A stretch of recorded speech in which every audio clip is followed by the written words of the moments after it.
So David Wallimann here, and I have an idea today to share with you, something that hopefully is going to inspire you. And it's not very good for my business because, as you know, I write backing tracks for a living. That's part of my job. My tip for you is to not use any backing tracks for a while. Let me explain. I'll grab my guitar real quick. And the reason is that if you're playing with no backing tracks, you are depending on yourself to create the mood without using a musical bed in the back. And as you most likely know, when you're using a backing track, it's really easy to sound good, to rely just on what's going on in the back.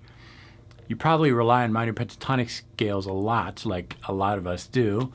And if you take out the backing track of your minor pentatonic solo, and that's all that's left, it's going to sound pretty boring and pretty typical, right? Those blues licks. That blues lick is probably going to work on multiple backing tracks. And that's because you're relying on the track to do its job, which is good. But what I want to encourage you to do is to take out the backing track equation and establish the mood yourself. That means that your licks that you're playing alone need to convey the color of the chords that you're playing over. And for that, you need to know your arpeggios and your chord shapes. I'm going to show you that on the guitar, and I'm going to show you the approach, and hopefully this will inspire you something similar to this.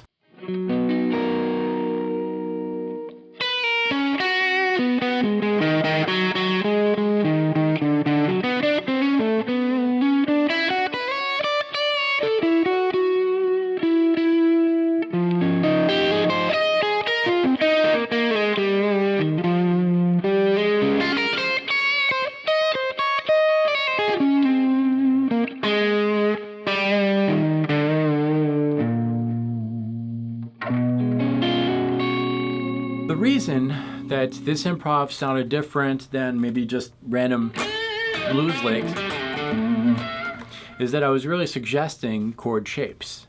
And by suggesting those chord shapes and playing around those shapes, you got the movement, the melodic movement that was going on, instead of just relying on one scale.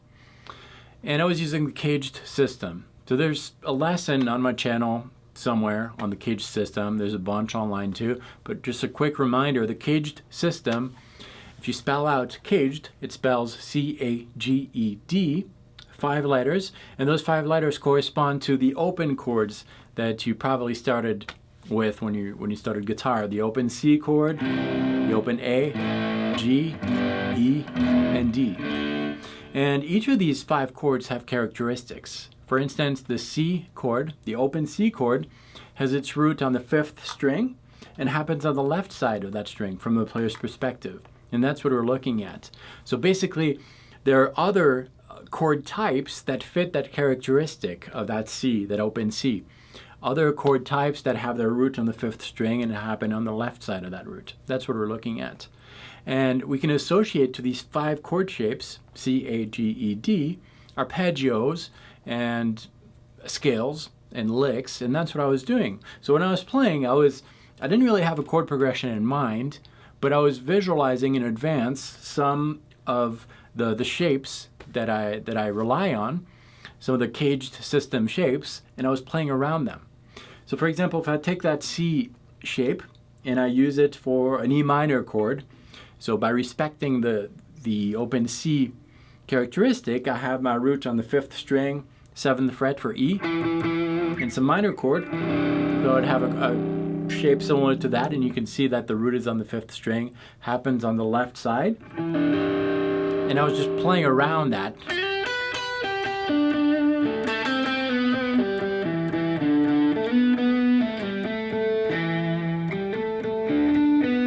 And then I imagined another chord shape that was near that. Any chord would do, and I played around that chord shape so that I can hear the movement.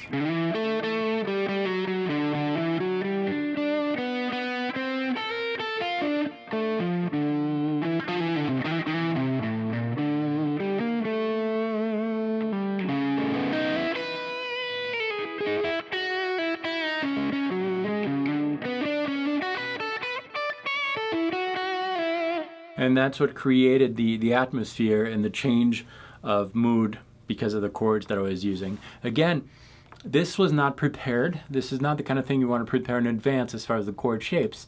But this really forces you to slow down and to think in terms of notes and movements and where you want to go next. It's really important when you're playing. So my tip today is to not play with a backing track for a little while and see what happens.